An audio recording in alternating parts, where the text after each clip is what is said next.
Colonel Joseph Freeman sat perfectly still as coffee dripped down his face. The diner fell silent. 20 minutes later, military helicopters descended on Riverside. The police chief's face drained of color when the Pentagon official said, "Those officers just harassed America's most decorated living intelligence operative." Before we dive into this shocking story of justice long overdue, let me know where you're watching from in the comments below. If you believe in standing up against discrimination, hit that like button right now. Subscribe to hear more incredible stories of courage in the face of injustice. Now, what would you do if you witnessed this scene unfolding in your local diner? Let's find out how a simple breakfast changed an entire town forever. The morning sun cast long shadows across the main street of Mapleton, Alabama, as Colonel Joseph Freeman drove his modest sedan into town. At 68 years old, Joseph carried himself with the quiet dignity that came from decades of military service, though nothing in his appearance suggested his extraordinary background. He wore simple khaki slacks and a navy button-down shirt, his gray hair neatly trimmed in the same military style he'd maintained since Vietnam. His car, a 15-year-old Buick, was spotlessly maintained but unremarkable, much like the man himself preferred to be. Joseph checked his watch, noting he had plenty of time before he needed to reach Atlanta to visit his son's family. A simple breakfast would be welcome after 3 hours on the road. He spotted Daisy's Diner, a small establishment with a neon sign and American flags decorating the windows, and pulled into the nearly full parking lot. The bell above the door jingled as Joseph entered, and he immediately felt the shift in atmosphere.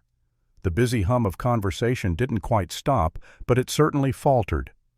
Joseph had experienced this reaction many times before in small southern towns, and his face betrayed nothing as he scanned the room for an empty seat. The diner was quintessentially American, with red vinyl booths, a long counter with spinning stools, and walls decorated with local sports memorabilia and patriotic symbols. Most of the customers were white, many wearing work clothes or casual attire, and several pairs of eyes tracked Joseph as he made his way to an empty booth in the corner. A waitress in her mid-40s approached her name tag reading, "Becky Miller." She offered a professional smile, though Joseph noted the slight nervousness in her demeanor. "Good morning, sir. Coffee to start?" she asked, placing a laminated menu before him. Joseph smiled warmly, hoping to put her at ease. "Yes, ma'am. Black, please." His voice was deep and measured, carrying the faint traces of his Louisiana upbringing. Becky nodded and hurried off to fetch his coffee. Joseph opened the menu, but also placed a book on military history on the table beside it. He'd been reading about operations in North Africa, finding the tactical analyses fascinating even after all these years. The bell above the door jingled again, and Joseph glanced up instinctively. 2 police officers entered, both young white men in their 20s or early 30s. The taller one, whose name badge read Whitaker, scanned the room with an air of authority before his eyes landed on Joseph. He nudged his partner, Officer Sullivan, and whispered something that made both men smirk. Joseph returned his attention to the menu, his trained intelligence officer's mind already noting and cataloging the body language, the reactions of other patrons, the subtle shift in atmosphere. Becky returned with his coffee and took his order for eggs, bacon, and toast. As she walked away, the 2 officers deliberately took seats at the counter, positioned so they could observe Joseph in the mirror behind the coffee machines. "Passing through or staying in town?" Officer Whitaker called out, his voice carrying easily across the diner. The question wasn't directed at anyone in particular, but the intent was clear. Joseph ignored it, taking a sip of his coffee and turning a page in his book. Several customers glanced between the officers and Joseph, some looking uncomfortable, others with subtle encouragement in their expressions. The diner owner, a balding man in his 50s whom Joseph heard being called Tom, wiped down the counter near the officers, his eyes darting nervously toward Joseph's table. "You know," Officer Sullivan said loudly to his partner, "I always wonder why some folks think they can just stop anywhere they please. Some towns aren't exactly welcoming to outsiders." Several patrons nodded in agreement, while others suddenly became very interested in their food.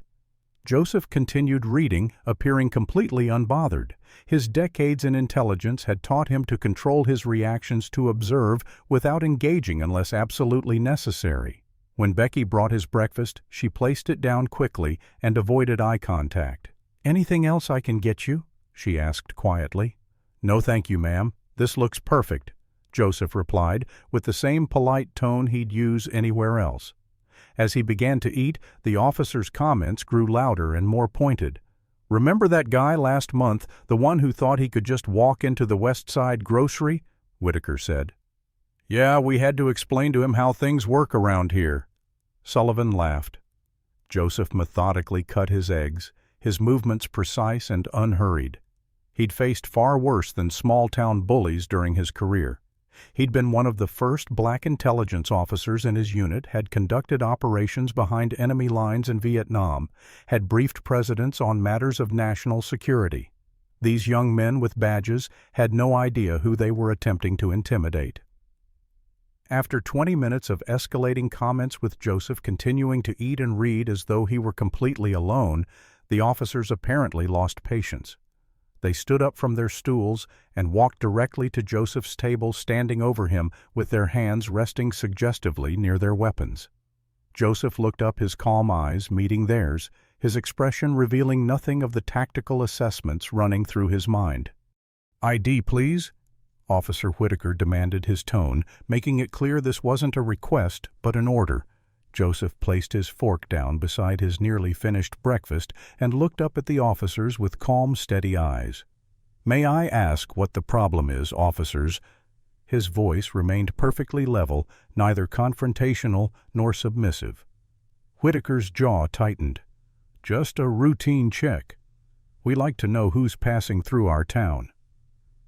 His emphasis on "our town" was unmistakable. The diner had grown quieter, with most patrons now openly watching the interaction. Joseph reached slowly into his back pocket and produced a worn leather wallet. He extracted his veteran's ID card and placed it on the table. "Colonel Joseph Freeman, United States Army, retired," he said simply. Officer Sullivan picked up the card, examining it with exaggerated suspicion. "Army, huh? This could be fake. You don't look like any colonel I've ever seen." Several customers chuckled at this, emboldening the officer. Joseph remained silent, his hands visible on the table, his posture relaxed but dignified. From behind the counter, Tom Davis watched nervously, wiping the same spot over and over with a rag. He made no move to intervene. "What brings you to Mapleton, Colonel?"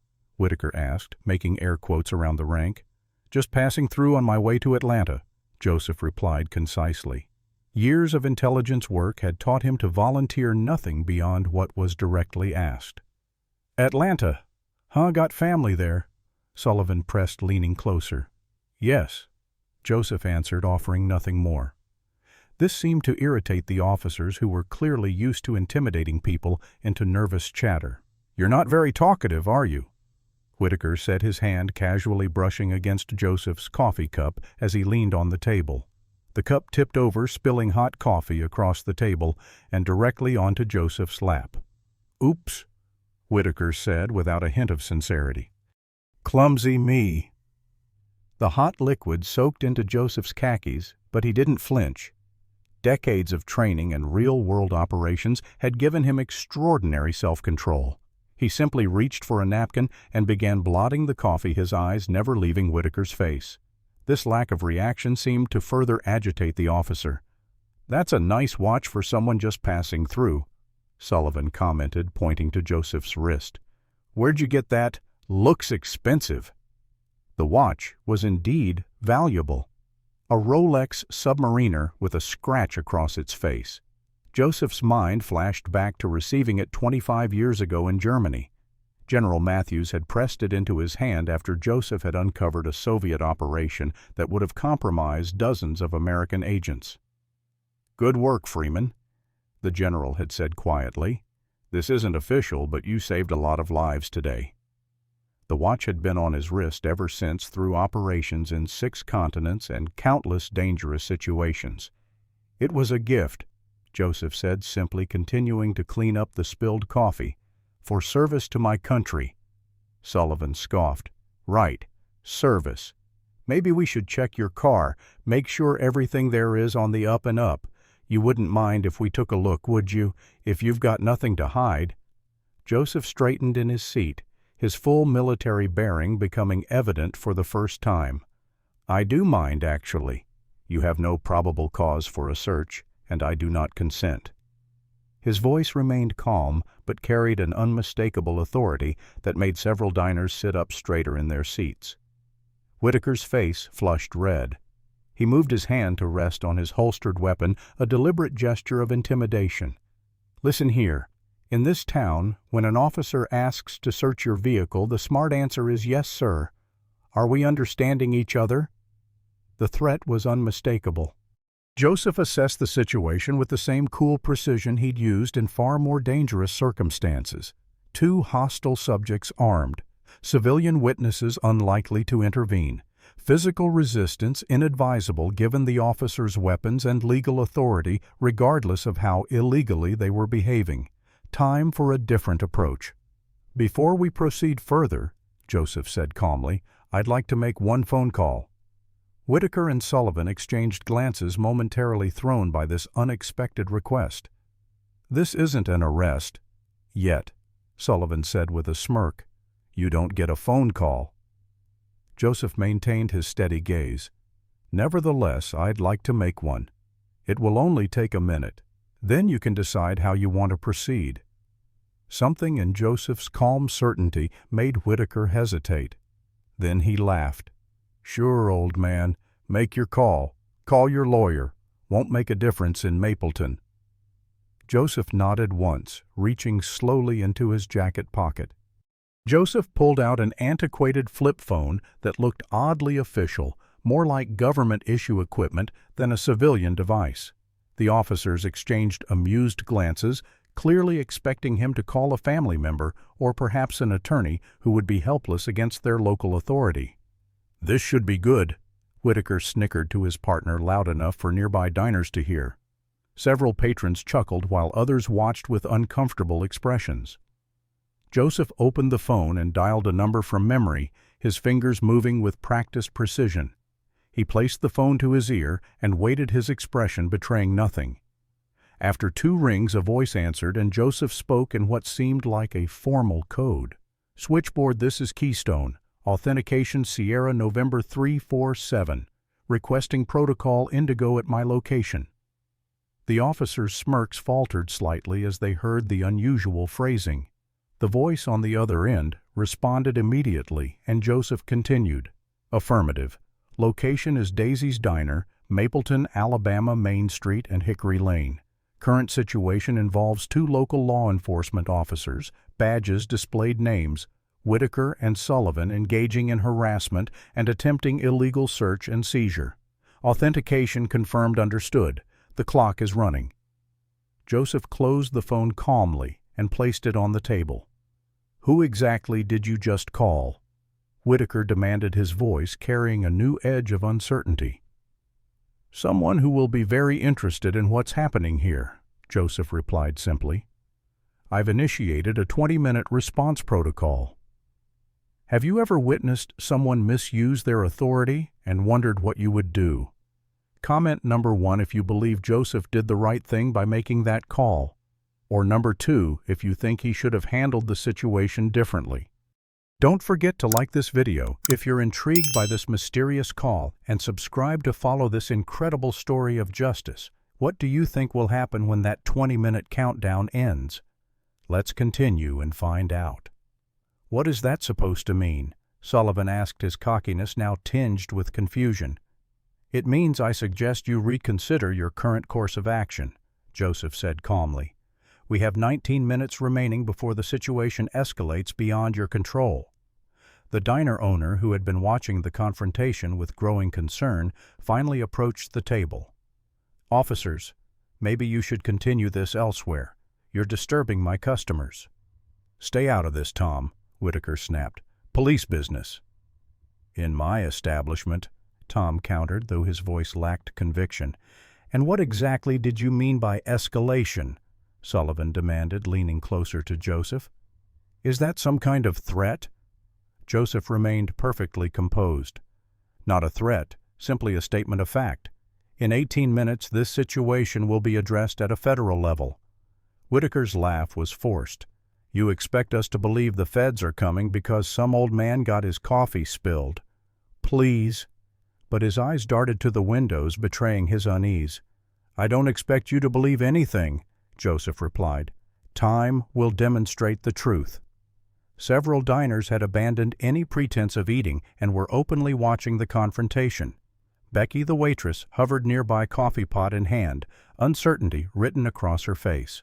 As the minutes ticked by, Joseph remained motionless, occasionally glancing at his watch. The officers grew increasingly agitated, engaging in whispered conversation and shooting suspicious glances at Joseph.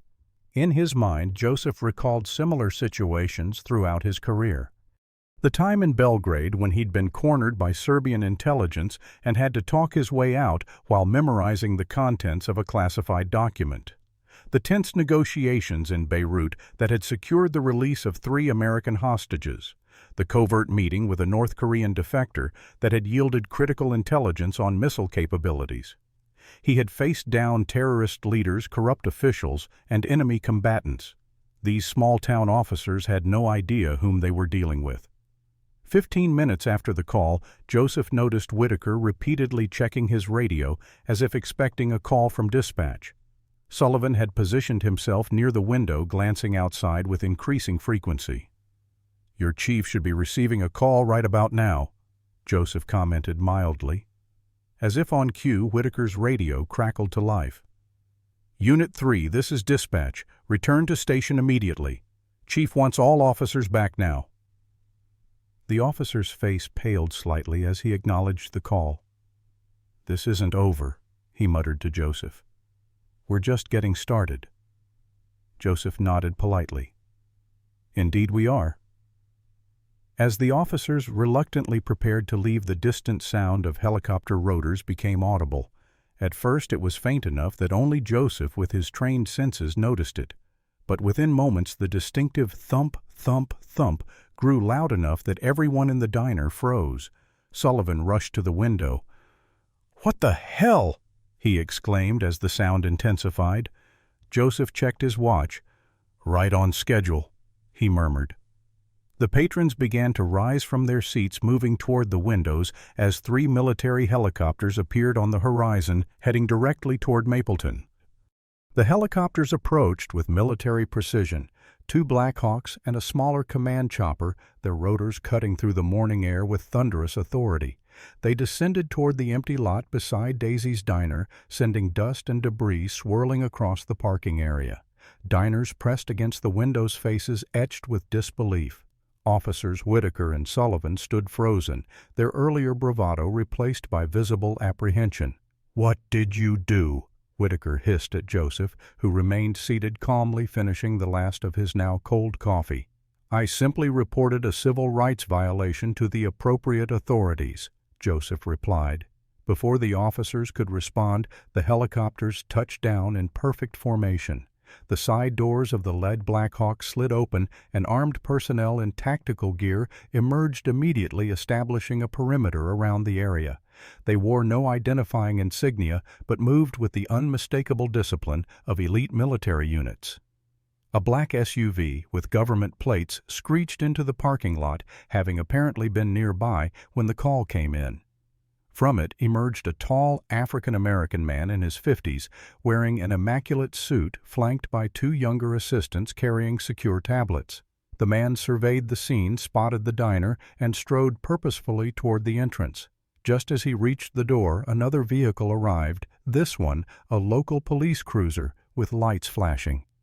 Chief Robert Anderson, a heavy-set man with a florid face, leapt out and hurried toward the diner, his expression a mixture of confusion and alarm. The bell above the diner door jingled as the suited man entered his presence, immediately commanding the room. His eyes scanned the patrons until they locked onto Joseph. A flicker of recognition passed between them before the man approached Joseph's table. "Colonel Freeman," he said with a respectful nod. "Deputy Director Reynolds, Defense Intelligence Agency. Are you unharmed?" Joseph stood and the two men shook hands. "I'm fine, Marcus. Nothing I haven't handled before." Chief Anderson burst through the door, his face flushed from exertion and stress. "What in God's name is going on here?" he demanded, then faltered as Reynolds turned to face him. "Chief Anderson, I'm Deputy Director Marcus Reynolds, DIA. I believe you received a call from the Pentagon approximately 7 minutes ago." The chief's complexion paled. "Yes, but they didn't explain, just said there was a federal operation in progress and to recall all officers." Reynolds gestured toward Joseph. "Allow me to introduce Colonel Joseph Freeman, U.S. Army Intelligence retired, one of America's most valuable intelligence assets of the last 4 decades, a man who has saved thousands of American lives through operations that remain classified to this day." The diner fell completely silent. All eyes turned to Joseph, who stood with the straight-backed posture of a career military officer no longer concealing his true bearing. Whitaker and Sullivan seemed to shrink where they stood. "Your officers," Reynolds continued, his voice hardening, "have been harassing Colonel Freeman, attempting an illegal search of his vehicle and creating a hostile environment based on racial prejudice. This has been documented and will be addressed at the highest levels." Chief Anderson's eyes widened as he turned to his officers. "Is this true?" Before they could answer, Reynolds cut in. "We have the entire incident recorded, Chief.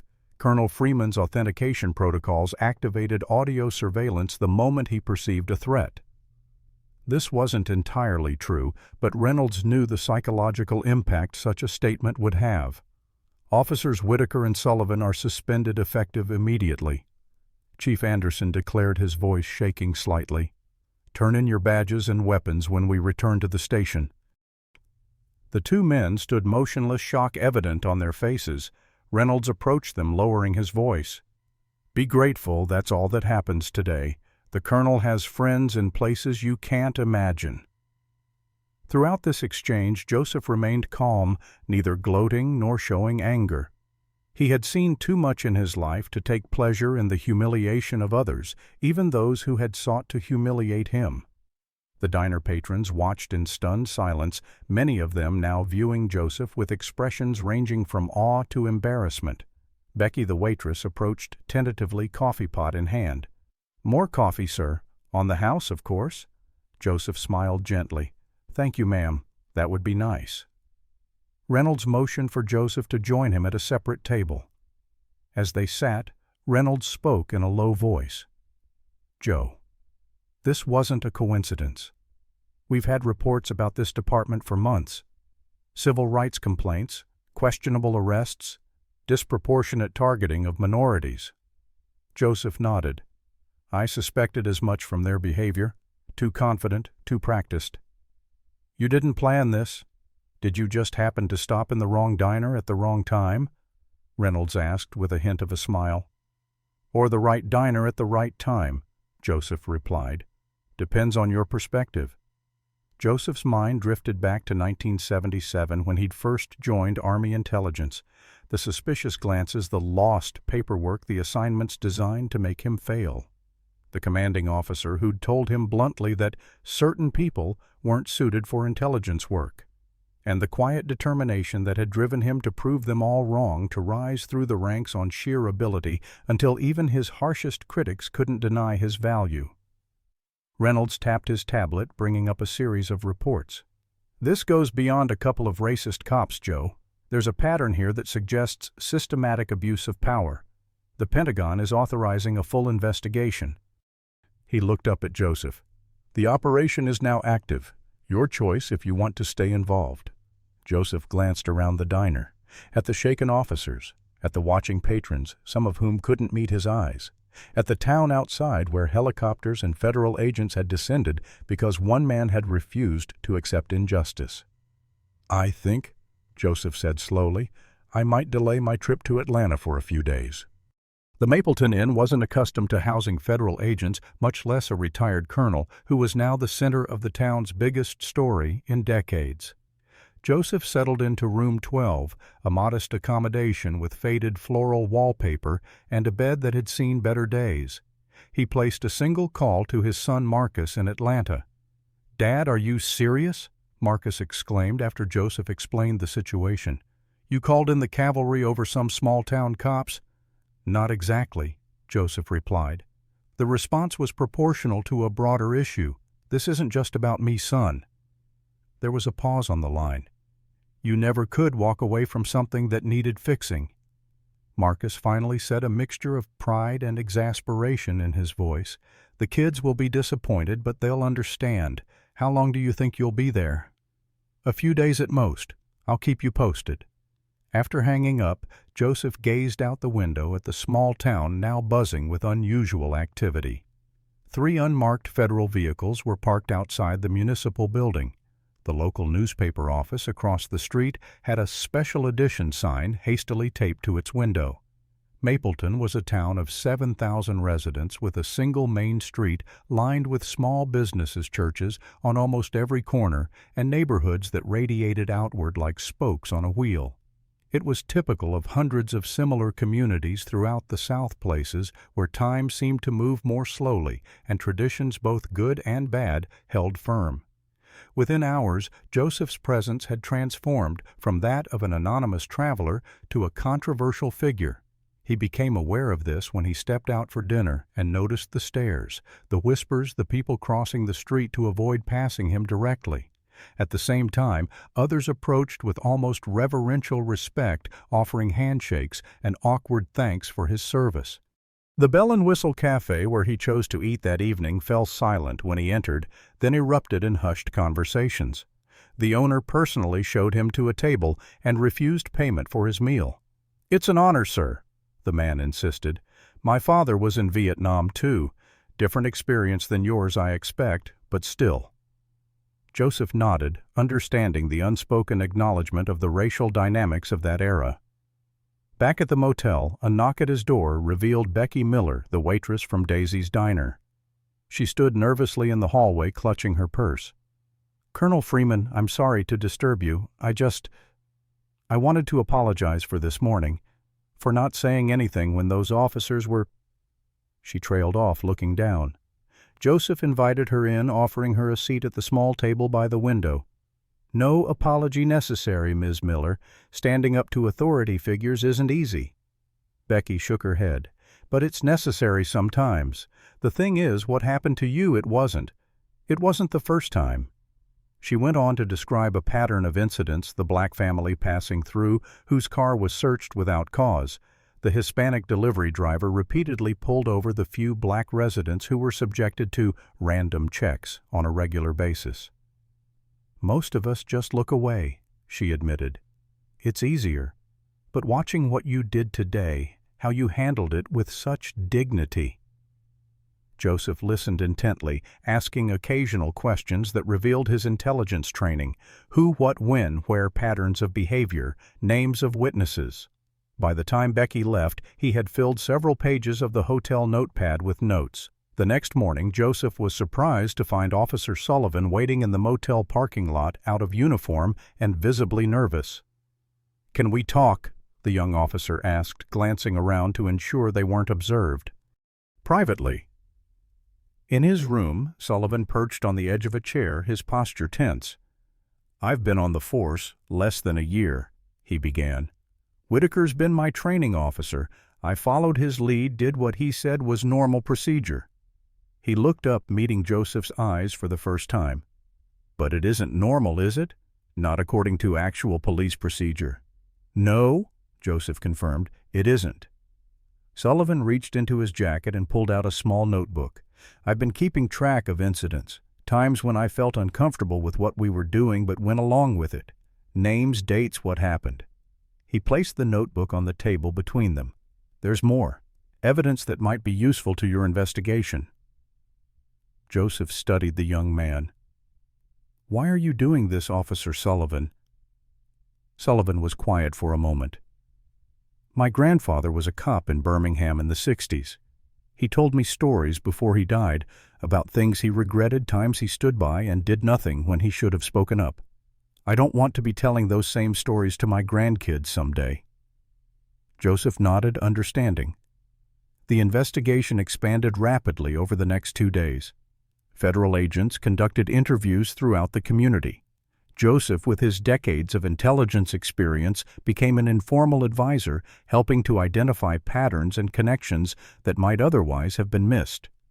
Chief Anderson attempted to contain the situation, approaching Joseph at his motel with an offer. "Colonel, I want to personally apologize for the behavior of my officers." He began, his tone carefully diplomatic. "Mapleton Police Department would like to offer a formal apology and a settlement to avoid any unnecessary prolonged inquiry into what was clearly an isolated incident." Joseph regarded the chief steadily. "With all due respect, Chief Anderson, this isn't about me or any settlement.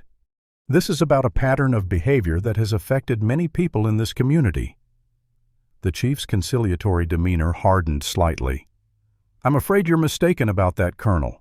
There is no pattern, just a couple of officers who exercised poor judgment." Joseph said nothing, simply maintaining eye contact until the chief looked away. That evening, Joseph returned to his room to find a note slipped under his door. In crude block letters it read, "Go home before you get hurt." He photographed it, added it to the evidence file, and continued his evening routine without concern. He had received far more credible threats during his career. The federal investigation was uncovering disturbing evidence, traffic stops disproportionately targeting minorities, suspicious property seizures, instances of evidence tampering. What had begun as an inquiry into harassment was revealing a deeper rot within the department. On the third night of his stay, Joseph was returning to his room when he noticed several figures in the dimly lit parking lot. As he approached, they stepped into the light. Officer Whitaker stood with 4 other men, none in uniform, but all with the unmistakable bearing of law enforcement. "Evening, Colonel," Whitaker said, the title dripping with sarcasm. "We thought we should have a private chat about you stirring up trouble in our town." The 5 men spread out in a practiced formation, creating a loose semicircle around Joseph. The parking lot was deserted at this late hour, the motel's flickering lights casting long shadows across the asphalt. "I don't want trouble," Joseph said calmly, assessing each man's position and stance. Despite his 68 years, he stood straight and alert, his body language betraying nothing of his tactical calculations. "You brought trouble when you called in your federal friends," Whitaker snarled, stepping closer. "This is our town. We keep it safe, we keep it clean, and we don't need outsiders telling us how to do our jobs." Joseph remained still, his eyes tracking the subtle movements of the men as they tightened their circle.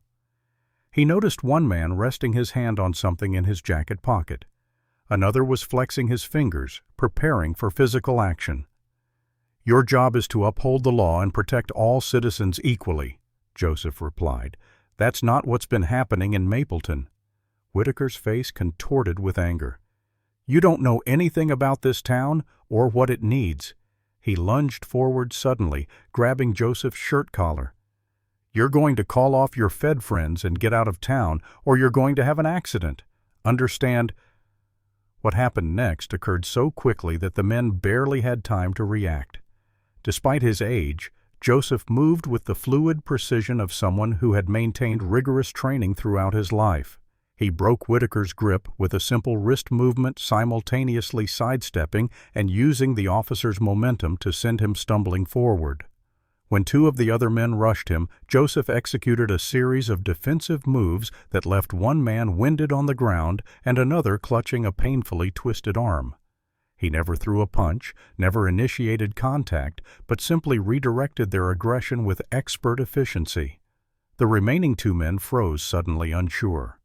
Then the motel's security lights flickered on, triggered by the movement. A door opened somewhere, and a voice called out, "Everything okay out there?" Whitaker scrambled to his feet, his face a mask of fury and embarrassment. "This isn't over," he hissed. "Not by a long shot." The men retreated hastily, helping their injured companions to their vehicles. Joseph watched them go, then calmly straightened his clothing and continued to his room. Only there in private did he allow himself a moment to lean against the wall, his heart racing more from the implications of the confrontation than from physical exertion. The next morning, Joseph learned that the entire incident had been captured by the motel's security cameras. Reynolds arrived with the footage already secured on his tablet. "They're not very bright, are they?" he commented as they reviewed the crystal-clear video showing the 5 men ambushing Joseph. "Or they're desperate," Joseph replied. "Either way, it suggests we're getting close to something they don't want found." The footage was added to the growing federal case file, but its impact extended beyond the investigation. Someone had leaked news of the confrontation, and by midday the story was spreading throughout Mapleton. Joseph felt the change immediately when he attempted to get lunch at a local restaurant, only to be told they were closed for cleaning. At a coffee shop down the street, the server accidentally spilled his drink. The town was taking sides. While the confrontation in the parking lot had further damaged the police department's reputation, it had also galvanized their supporters.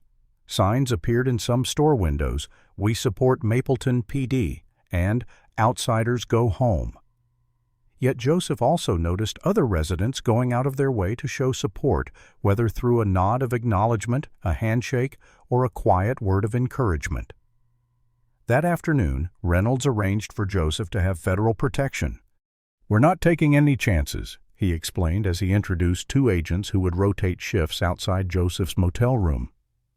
This has escalated beyond harassment. Reynolds had returned to Mapleton with troubling news.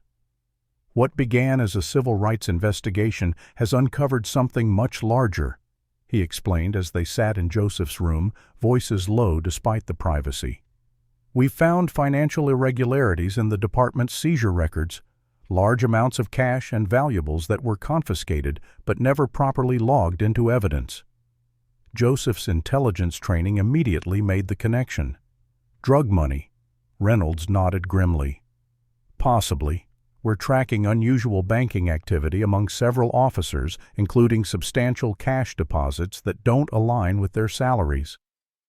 Joseph absorbed this information, the pieces falling into place. So the racial profiling and harassment weren't just about prejudice. They were about control, keeping certain people out of town, intimidating others into silence, all to protect their operation. Exactly. And your presence threatened that control. You weren't just another black man passing through who they could intimidate. You fought back, and you had the resources and connections to make it stick. Do you believe there's a connection between systemic racism and corruption in power structures? Comment number 1, if you think these issues are deeply intertwined, or number 2, if you see them as separate problems. Hit that like button if you're invested in seeing justice served in Mapleton, and subscribe to catch every dramatic development in this true story. What lengths do you think Officer Whitaker will go to in order to protect his criminal activities? Let's find out as the investigation deepens. Later that evening, the town council called an emergency meeting to address the federal presence and growing tensions. The high school gymnasium was packed with residents, the atmosphere charged with conflicting emotions. Joseph sat quietly in the back, flanked by federal agents, observing as the mayor, a nervous man named Harold Wilson, attempted to maintain order. This meeting is to address concerns about the ongoing federal investigation and to assure everyone that Mapleton remains committed to being a welcoming, law-abiding community.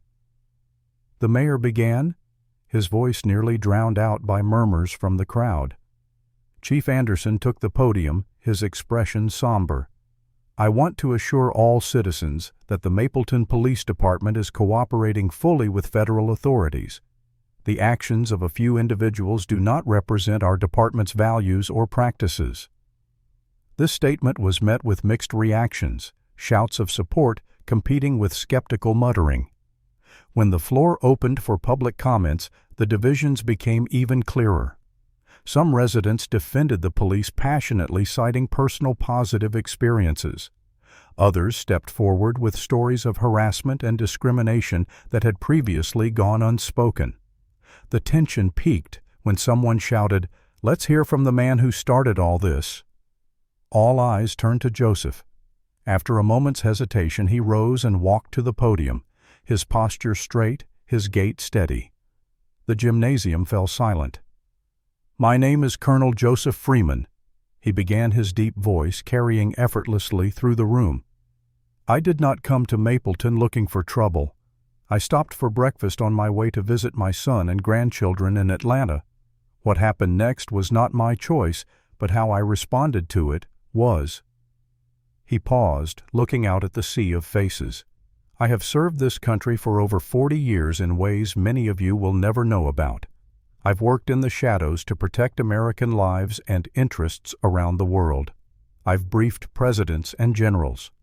I've risked my life countless times for a nation that has not always treated me as an equal citizen." The crowd was utterly silent now. "I believe in America's promise, even when America has not fully believed in me. I believe in justice and equal treatment under the law. What I experienced in your diner was neither just nor equal. But this isn't about one incident or one man's wounded pride. This is about the kind of community you want to be." He gestured around the room. "Every town, every community in America faces this choice. Will you be defined by fear and division, or by courage and unity? Will you look away when you see injustice, or will you stand up and say, 'Not in my town'?" In the back of the gymnasium, a gray-haired man in a Vietnam veteran's cap slowly stood up. Then another veteran rose, and another. Soon a dozen men and women of various ages and races were standing in silent support. Joseph nodded to them in acknowledgement. "I didn't choose to stop in Mapleton, but now that I'm here, I choose to help this community face its truths, however uncomfortable they may be, because that is also service to my country." He stepped away from the podium amidst a mixture of applause and troubled silence. As the meeting concluded, the mayor announced that the state police would be temporarily taking over local law enforcement duties pending the outcome of the federal investigation, a decision that set off another wave of heated discussions among the departing crowd. The federal investigation accelerated as agents uncovered disturbing connections between Officer Whitaker and a regional drug distribution network. Financial records revealed unexplained cash deposits to his accounts over the past 3 years, totaling more than $150,000. Text messages recovered from his phone showed communications with known drug dealers operating in neighboring counties. More troubling were the indications that Chief Anderson had been aware of these activities and had actively worked to conceal them.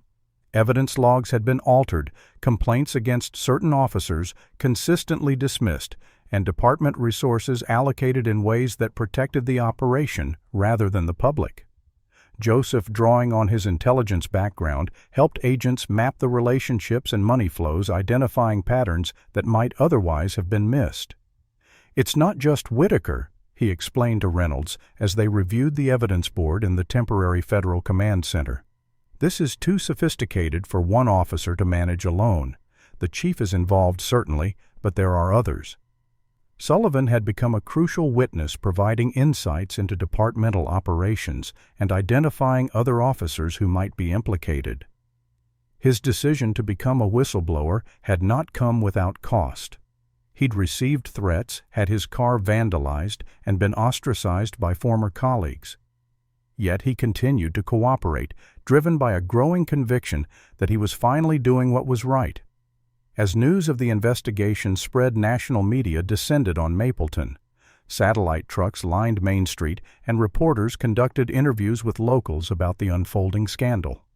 The Pentagon, recognizing the public relations value of the story, partially declassified portions of Joseph's military record, revealing his extraordinary service while keeping specific operations confidential.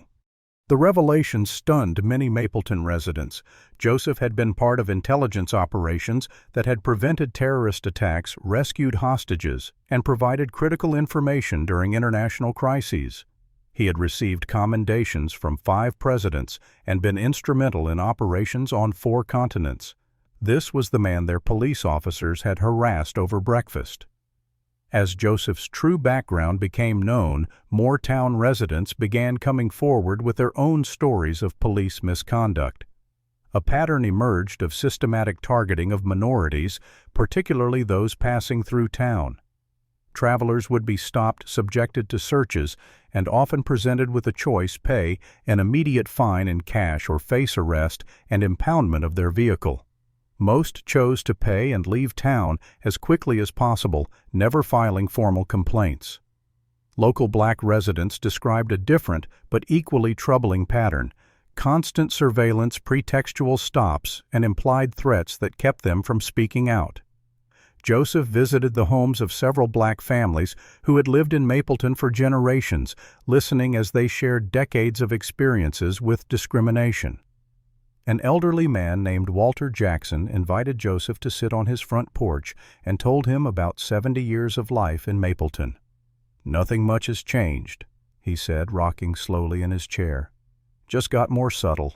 My grandfather couldn't vote. I can vote, but I get followed home from the polling station. Progress, they call it." The town's history of racial tension was not unique, but what made Mapleton's situation particularly disturbing was how this entrenched discrimination had evolved into a cover for criminal activity. Officers like Whitaker had exploited existing prejudices and power structures to facilitate their drug operation, knowing that their targets were unlikely to be believed if they complained. Tom Davis, the diner owner, approached Joseph one afternoon as he reviewed files at the Bell and Whistle Cafe. "Colonel," he said hesitantly, "could I speak with you for a moment?" Tom sat heavily in the chair across from Joseph, his expression troubled. "I want to apologize for not stepping in that morning. I saw what was happening, and I just stood there." Joseph regarded him thoughtfully. "Why didn't you intervene, Mr. Davis?" Tom looked down at his hands. "Fear, I guess. Not just of the officers, though that was part of it. Fear of taking a side. Fear of the consequences." He looked up. "But doing nothing was taking a side, wasn't it? My silence made me complicit." Joseph nodded. "Recognition of that truth is the first step toward change."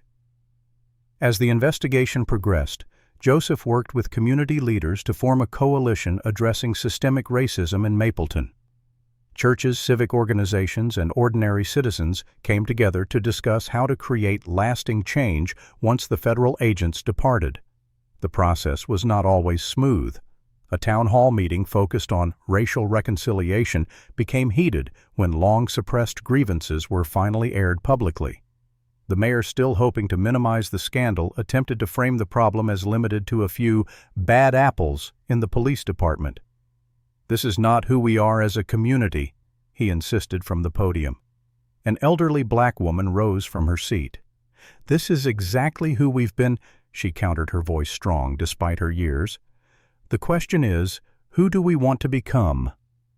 Late one evening, as Joseph returned to the Federal Command Center after a community meeting, Reynolds greeted him with urgent news. "We've got a problem.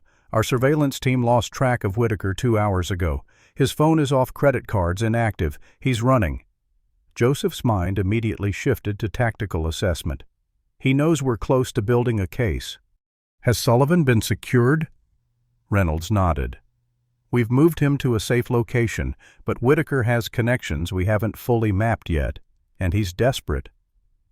Joseph studied the map of the region pinned to the wall. "If I were in his position with local knowledge and criminal connections, where would I go to ground?" He traced potential escape routes with his finger.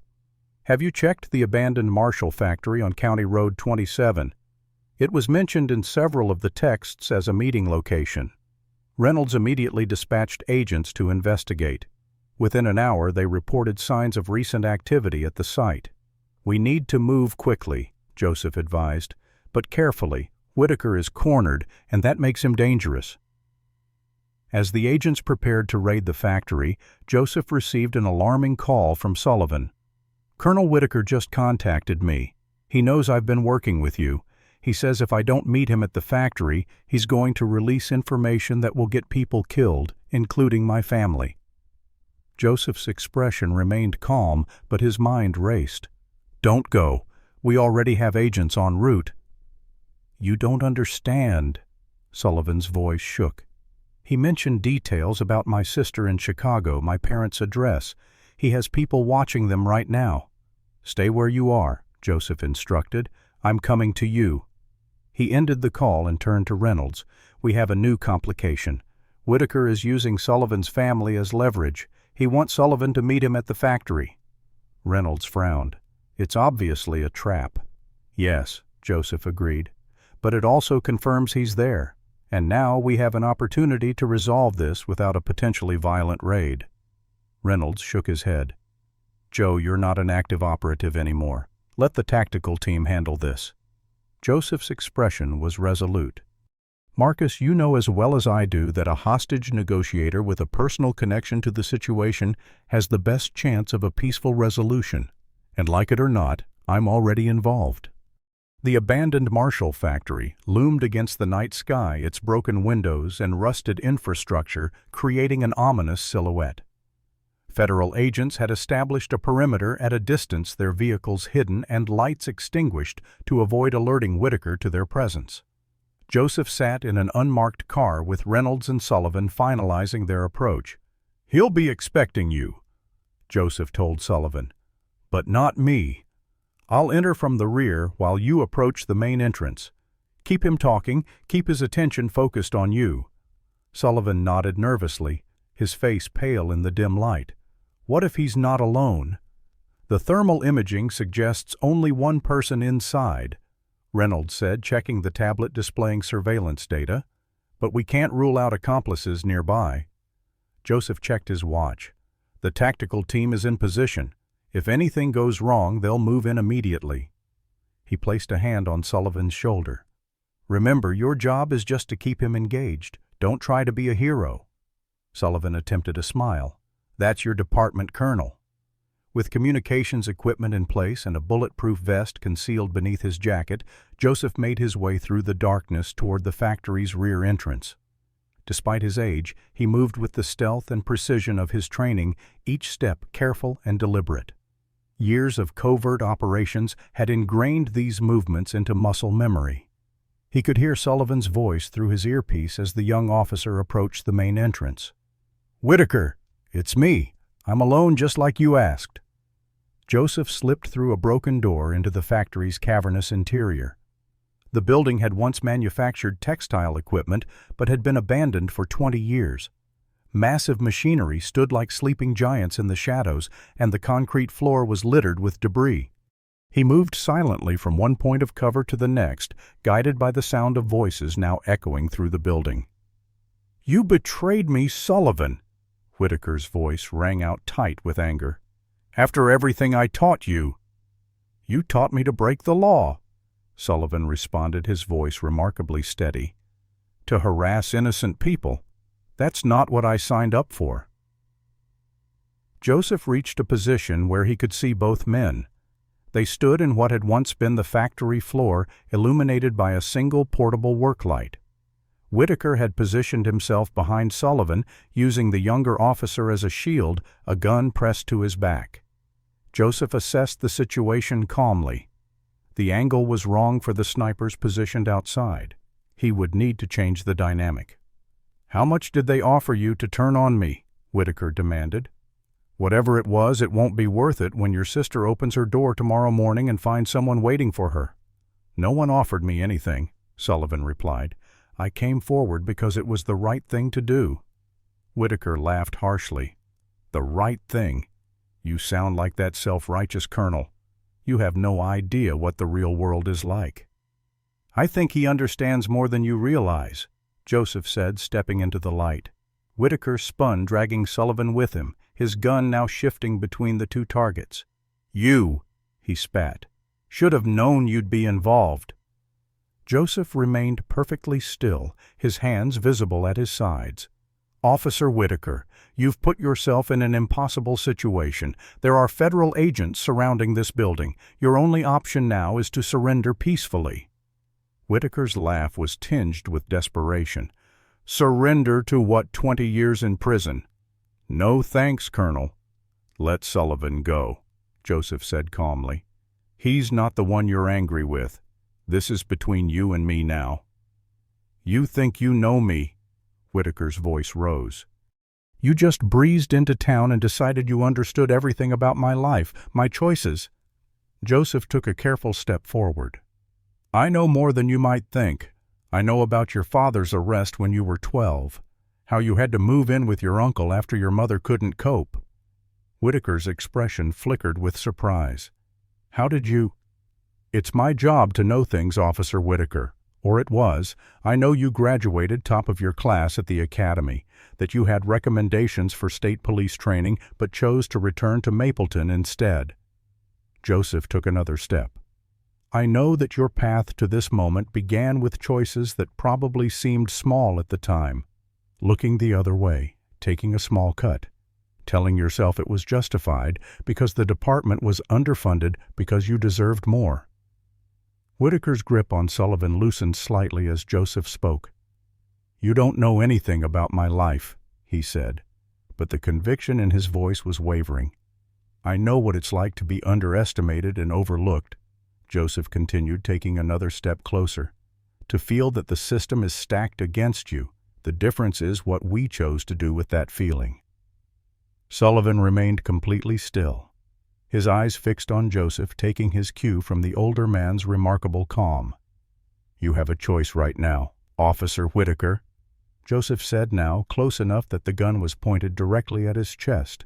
"This situation can end in multiple ways, but only one of them gives you a future." "It's too late," Whitaker said, his voice cracking slightly. "You don't understand how far this goes. It's not just me. There are people involved who won't let this happen." "Tell me," Joseph said simply. And remarkably, Whitaker began to talk. As if the weight of his secrets had become too heavy to bear, he revealed how what had begun as casual racism and petty corruption had evolved into systematic harassment used to cover drug trafficking operations. He implicated Chief Anderson and others, including officials at the county level, who had protected the operation in exchange for a share of the profits. Throughout this confession, Joseph maintained eye contact, listening without judgment, gradually moving closer until he was within arm's reach.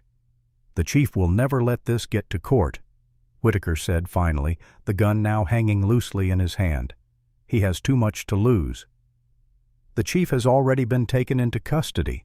Reynolds's voice came from the shadows as he and several agents moved into the light weapons trained on Whitaker. "About 20 minutes ago, along with County Commissioner Phillips and Judge Harmon." Whitaker's shoulders slumped in defeat. He allowed the gun to be taken from his hand without resistance. As agents secured him, he looked at Joseph with a mixture of anger and grudging respect. "How did you do it? How did you break me down so easily?" Joseph shook his head. "Not easily, and not just me. You broke yourself down, Officer Whitaker, one compromise at a time." As Whitaker was led away, Sullivan approached Joseph, his face reflecting the emotional weight of the confrontation. "Thank you," he said simply. "I've never seen anything like what you just did in there."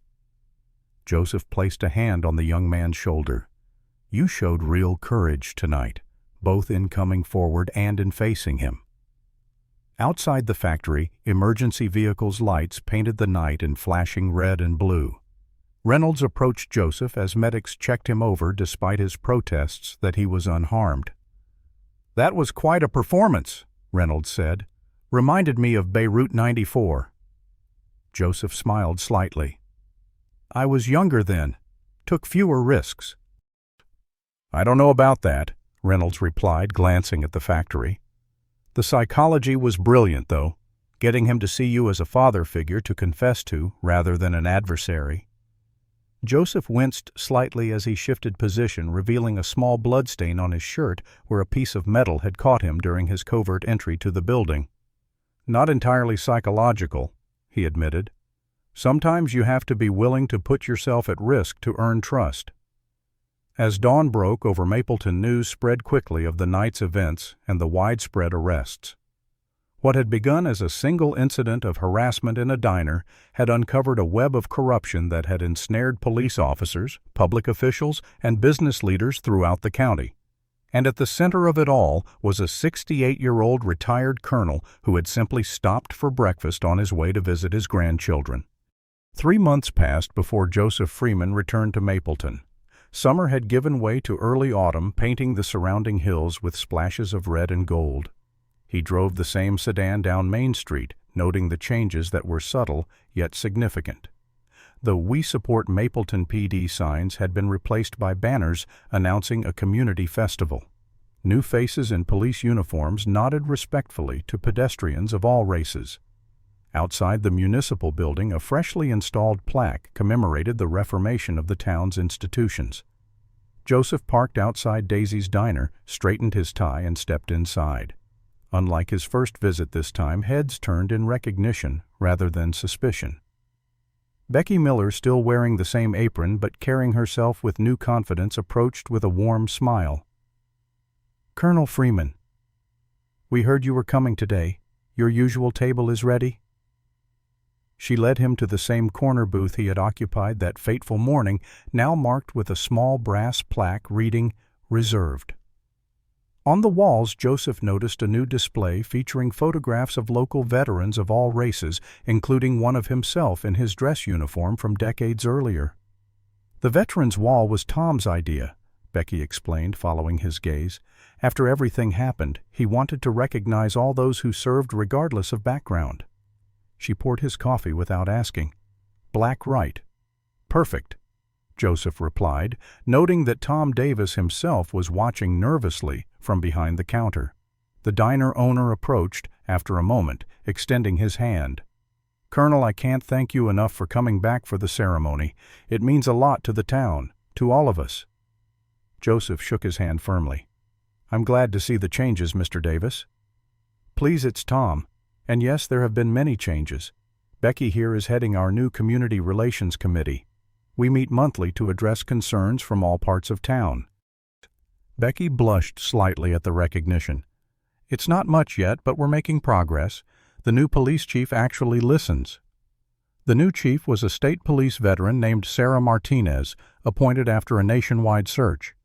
She had instituted mandatory bias training, community oversight procedures, and transparency measures that were already being studied by neighboring departments as a model. "And Sullivan?" Joseph asked, sipping his coffee. "Officer Sullivan is speaking at the police academy now," Tom replied, sharing his experiences teaching cadets about the importance of moral courage. He's become quite the advocate for reform. Joseph nodded, pleased, but not surprised. The young officer had shown remarkable strength of character during the investigation and subsequent trials. As Joseph ate his breakfast, a steady stream of townspeople stopped by his table to greet him. Some offered thanks, others apologies, and many simply wanted to shake his hand. The town had been through a painful reckoning, but there was a sense of cautious optimism in these interactions, a feeling that Mapleton was finally confronting its troubled history. At 11 o'clock, Joseph made his way to the town square where a small ceremony was scheduled. A crowd had gathered around a podium decorated with patriotic bunting. Mayor Wilson, who had narrowly survived a recall election by promising substantial reforms, fidgeted nervously as Joseph approached. "Colonel Freeman, thank you for joining us today," the mayor said, pumping Joseph's hand for the cameras. "Mapleton is honored by your presence." Joseph nodded politely, recognizing the political theater, but appreciating the symbolic importance of the moment. The ceremony was brief, but meaningful. Joseph was presented with a key to the city and invited to say a few words. As he approached the microphone, he surveyed the crowd, noting the diversity that had been largely hidden during his first visit. "3 months ago, I stopped in Mapleton for breakfast," he began, his deep voice carrying across the hushed square. "I had no intention of staying. I certainly had no desire to become part of this community's story. But sometimes life places us exactly where we need to be, even when it's not where we intended to go." He paused, making eye contact with various individuals in the crowd. What happened in this town was not just about racist police officers or corrupt officials. It was about a community that had become comfortable with looking the other way, about good people who allowed small injustices to continue until they grew into something much worse. Murmurs of agreement and uncomfortable shifting came from different sections of the audience. The true measure of a community like that of an individual is not that it never fails, but how it responds when those failures are revealed. Mapleton has chosen to respond with accountability, with transparency, and with a commitment to genuine change that is worthy of recognition and respect. Joseph gestured to the new police officers standing at attention near the podium. The reforms you've instituted, the conversations you've begun, the bridges you're building, all of these are just the beginning of a journey. Lasting change requires constant vigilance and ongoing commitment long after the headlines have faded and the outside attention has moved elsewhere. He reached into his jacket and removed a small package. I've written about my experiences both in war and in facing discrimination at home.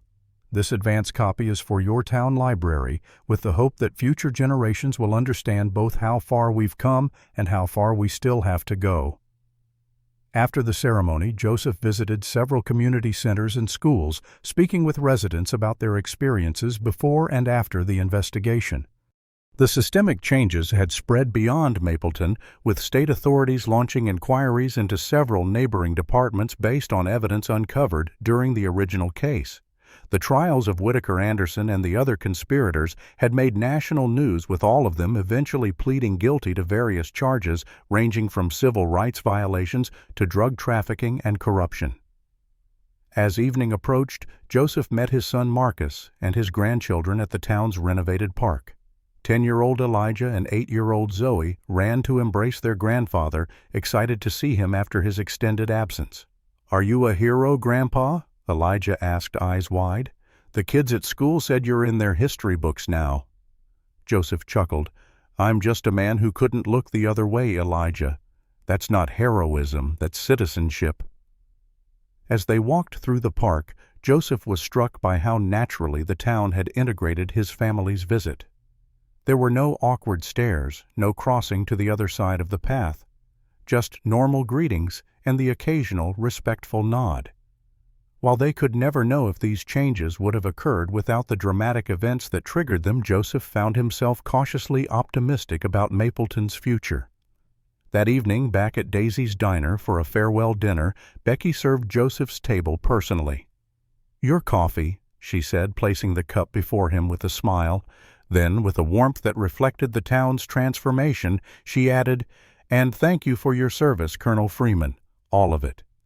The next morning, Joseph packed his car and prepared to finally continue his journey to Atlanta. As he drove down Main Street one last time, he passed Sullivan directing traffic outside the elementary school, now back in uniform, with a new sense of purpose. They exchanged salutes officer to colonel, each recognizing the unexpected bond forged through crisis. At the town limits, Joseph noticed 2 new officers in a patrol car, one black and one white, chatting amicably as they monitored traffic. They waved as he passed, probably not even recognizing him, simply extending the courtesy they would to any traveler. Joseph smiled and waved back, reflecting on how a simple stop for coffee had cascaded into a reckoning decades in the making. The issues in Mapleton hadn't been unique, nor were they fully resolved. Real change would require ongoing effort long after he was gone. But as the town receded in his rearview mirror, Joseph felt a sense of completion. His unexpected mission, perhaps the most important of his distinguished career, was finally accomplished. What do you think is the most powerful message from Colonel Freeman's story? How would you have responded if you witnessed the original confrontation in the diner? Comment below with your thoughts on standing up against injustice in your own community. If this story moved you, please subscribe, and share it with someone who needs to hear this powerful message about dignity and justice. Thank you for joining us on this journey through one of America's most remarkable untold stories of courage and transformation. Colonel Freeman's story teaches us that individual courage can spark systemic change when we refuse to accept injustice. It reminds us that silence in the face of discrimination makes us complicit, and that true patriotism means upholding America's highest ideals for all citizens. The confrontation in Daisy's diner exposed not just individual prejudice, but an entire corrupt system that had flourished because good people looked the other way. Through Joseph's dignity and strategic patience, we learned that fighting discrimination isn't always about immediate confrontation, but sometimes about methodical, principled resistance. His military training gave him the tools, but his moral compass provided the direction. The transformation of Mapleton demonstrates that communities can evolve when forced to confront uncomfortable truths about themselves. Joseph's most powerful weapon wasn't the Pentagon's might, but his unwavering belief that America should live up to its promises. His story challenges us all to consider what injustices do we witness daily, and more importantly, what will we do about them? Have you ever witnessed discrimination and wondered what you would do? Colonel Freeman's story shows that one person standing firm in their dignity can create ripples of change throughout an entire community. What moment in this story resonated most deeply with you? Comment below with your thoughts on how we can all be everyday heroes against injustice. If this story of courage and transformation touched your heart, please hit that like button and subscribe for more powerful true stories that challenge us to be better. Share this video with someone who needs a reminder that standing up for what's right matters. Thank you for joining us on this journey through one of America's most remarkable accounts of dignity prevailing against racist systems.